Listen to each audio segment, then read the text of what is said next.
Semesta memang semakin kentara tidak sedang tenang. Semua pranata alam seperti dijungkir balikan penuh gonjang-ganjing, serta berada dalam situasi anomali. Para peneliti BMKG menyebut saat ini sedang fase kemarau basah. Tapi sejatinya inilah kemurkaan alam yang tak lagi tunduk pada pola pergantian musim yang selama ini dikenali. Salah musim yang terjadi secara nyata menunjukkan bahwa banyak hal bisa terjadi, termasuk bencana-bencana besar. Dan di tengah situasi kemarau basah, gunung api masih tetap memberi ancaman. Juga gempa bumi yang tak pernah bisa diramal kedatangannya. Situasi hidup semakin berat, bukan hanya karena ada ancaman bencana, tapi ancaman-ancaman lain, mulai dari krisis ekonomi hingga perang global. Lantas, apa yang harus dilakukan agar selamat dari segala mara bahaya? Masa depan memang misterius dan penuh dengan tanda tanya. Tak usah menerka-nerka karena was-was akan menerawang kehidupan selebriti serta mengungkap asmara, karir, dan peruntungan.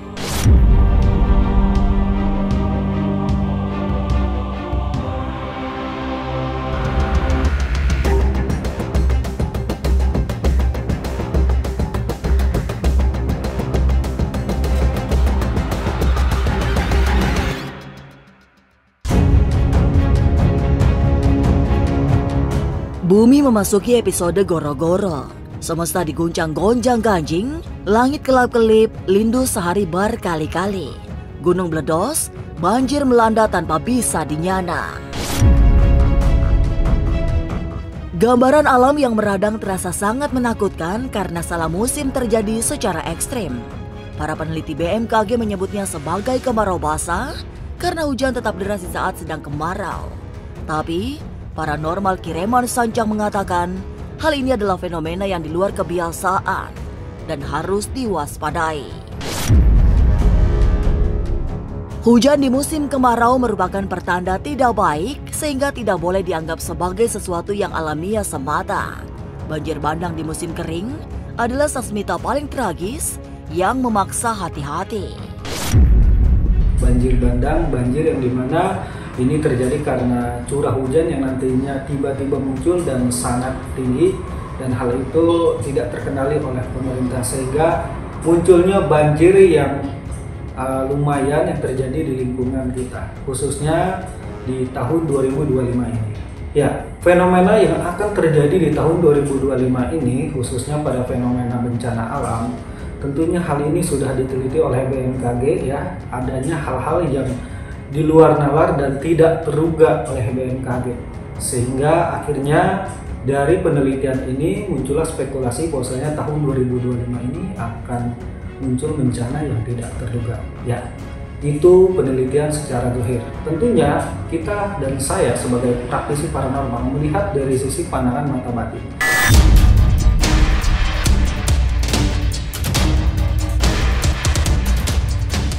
Di fase kemarau basah, bukan hanya hujan yang membawa banjir bandang, tapi bencana-bencana lainnya. Ada gempa besar yang akan terjadi dalam teropong batin Kiriman. Kekuatannya sangat dahsyat, sehingga daya rusaknya juga luar biasa. Gempa ini diprediksi akan semakin besar menjelang tutup tahun nanti. Ya, kalau saya melihat dari sudut pandang mata batin saya, menjelang akhir tahun 2025 ini akan ada sebuah fenomena bencana alam yang cukup mengejutkan atau menggemparkan. Kembali ya, bencana ini berupa gempa dan gunung meletus. Ya, dan hal ini akan terjadi memasuki menjelang akhir tahun 2025.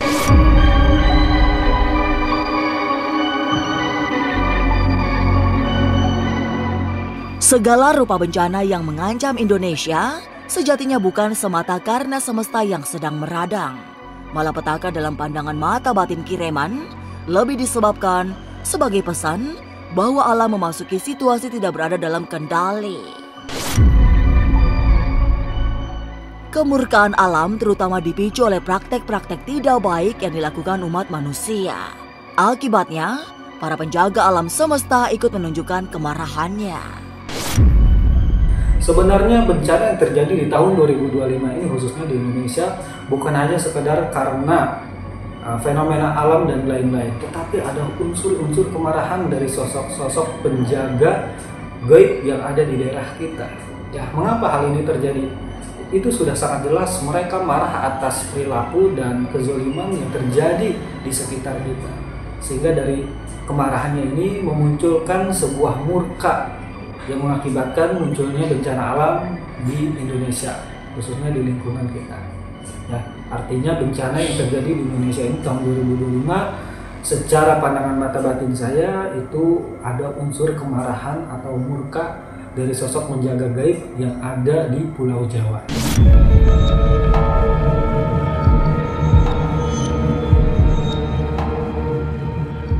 Pesan yang dikirimkan alam semestinya sudah bisa ditangkap sehingga setiap bencana bisa diatasi dengan segera.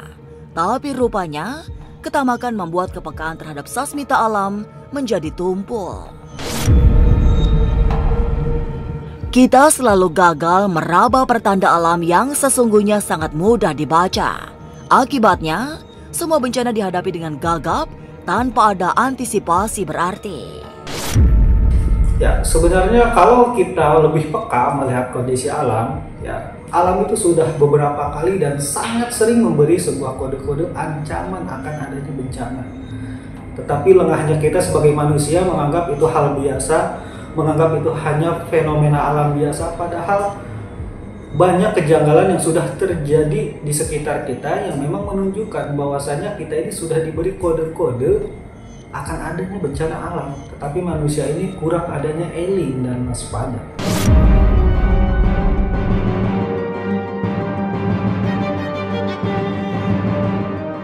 Sependapat dengan Kiriman Sancang, paranormal Velin Ratu Ayu juga membaca banyak tanda alam yang membahayakan.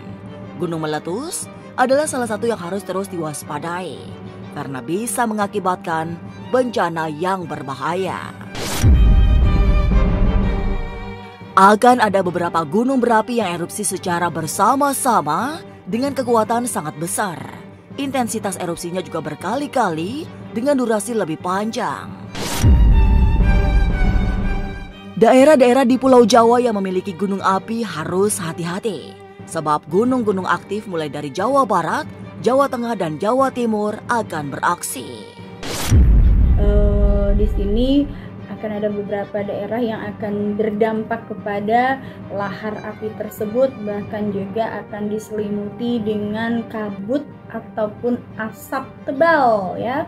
Kemudian juga di sini aku melihat banyak sekali terjadi kecelakaan di darat ya, yang diakibatkan dari adanya pergeseran ataupun ya di sini retaknya ya bagian-bagian dari gunung tersebut. Retakan ini juga yang aku khawatirkan akan berdampak kepada adanya beberapa daerah yang longsor bahkan hilang, dan ada beberapa daerah yang aku lihat juga di sini akan terpisah dari wilayah bagiannya dan menjadi suatu bagian tersendiri. Bahkan ada beberapa daerah juga di sini yang nampaknya juga akan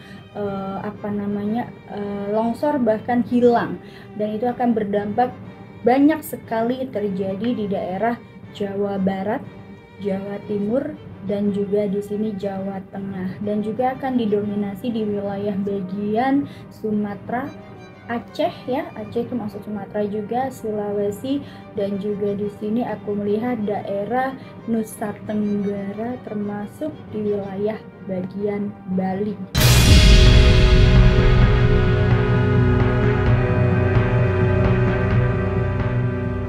Suasana goro-goro yang ditandai bencana sambung menyambung dengan korban yang sangat banyak pada dasarnya adalah penebusan karma.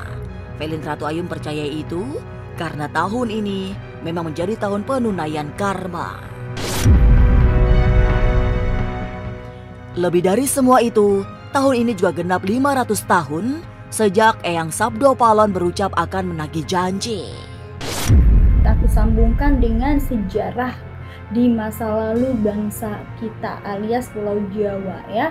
Aturan inilah yang pada akhirnya menyebabkan adanya menagih janji yang tersebut dan juga tersirat dalam kitab ataupun ramalan Jayabaya. Kalau kita ya mundur ke belakang, bahwasanya kita sedang mengalami di sini tepat 500 tahun, bahkan di sini saatnya penuaian karma ataupun ya di sini Naya Genggong menagih janjinya. Dan ini adalah seperti aku bilang bahwa ini tahun ini dan juga 5 tahun ke depan bahkan 10 tahun ke depan akan banyak perubahan dan pergeseran dari masa ke masa, dan akan banyak pergantian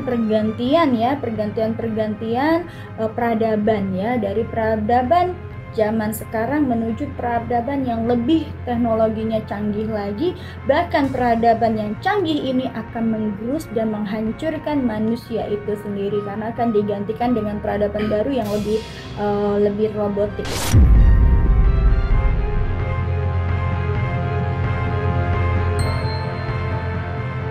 Tapi benarkah selain kondisi alam yang sedang penuh guncangan, situasi perekonomian juga memprihatinkan? Lalu, akankah terjadi krisis yang menyengsarakan?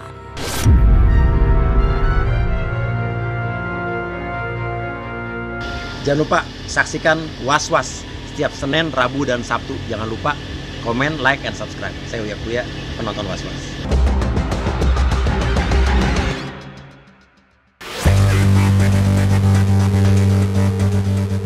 Bukan sementara karena bencana alam umat manusia mengalami guncangan, sebab tahun ini juga akan terjadi krisis yang semakin berat.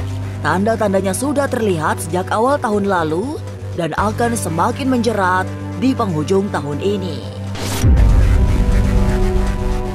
Akibat krisis terjadi ledakan kaum miskin yang bisa membawa dampak sangat buruk bagi kehidupan sosial. Pemetaan sebab terjadinya krisis barangkali sudah dilakukan. Salah satunya pengaruh krisis global. Tapi lewat lisik batin Kireman, krisis nasional terjadi sebagai buah kebijakan yang tidak berpihak pada orang banyak. Perekonomian di tahun 2025 ini, khususnya di Indonesia, saya melihat secara sudut pandang mata batin saya itu akan adanya naik turun gejolak perekonomian. Kenapa hal ini bisa terjadi? Karena adanya sebuah kebijakan-kebijakan pemerintah yang dinilai kurang tepat dalam menangani kemiskinan, pengangguran, ataupun hal-hal yang berkaitan dengan kesejahteraan masyarakat.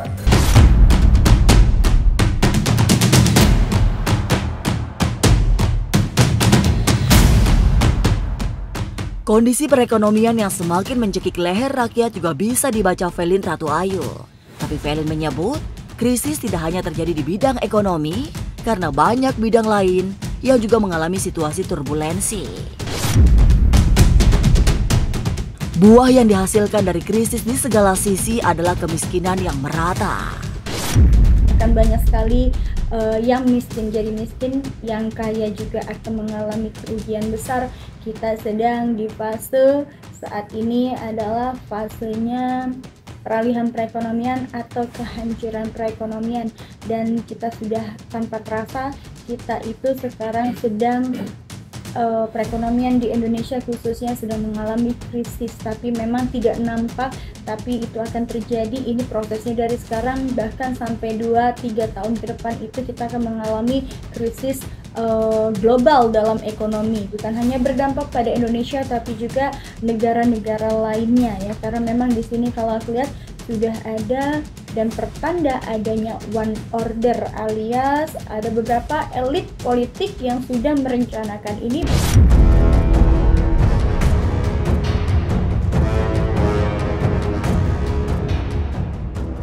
Situasi krisis memang sudah mulai terasa.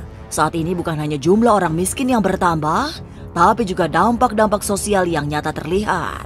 Lantas, apa yang harus dilakukan agar terhindar dari krisis? Mungkinkah Indonesia mampu keluar dari situasi ini?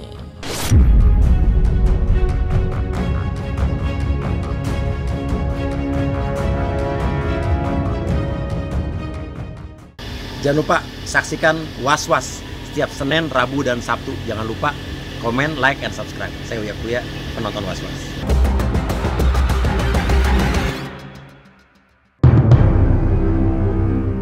Tidak ada pilihan, tahun 2025 yang penuh kejutan sampai pada kenyataan bahwa kita berada dalam suasana krisis yang barangkali bisa menjadi kritis.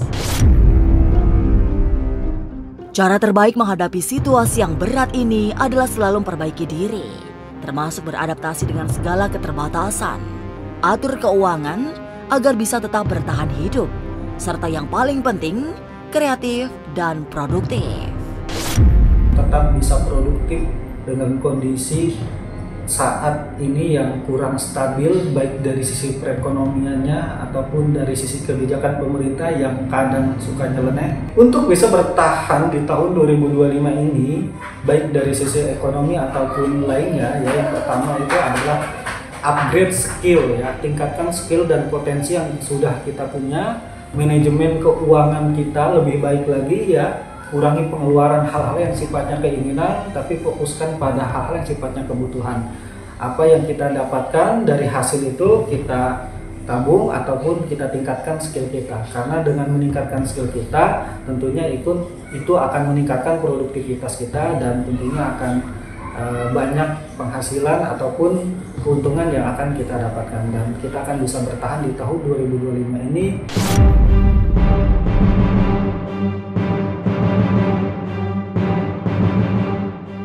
Memang tidak mudah hidup dalam suasana krisis ekonomi yang berat. Apalagi masih ditambah harus menghadapi banyak bencana yang tak terduga. Suasana semesta yang berada dalam fase kemarau basah yang artinya salah musim juga butuh strategi agar bisa bertahan. Selebihnya, mari berserah diri kepada Tuhan Yang Maha Kuasa.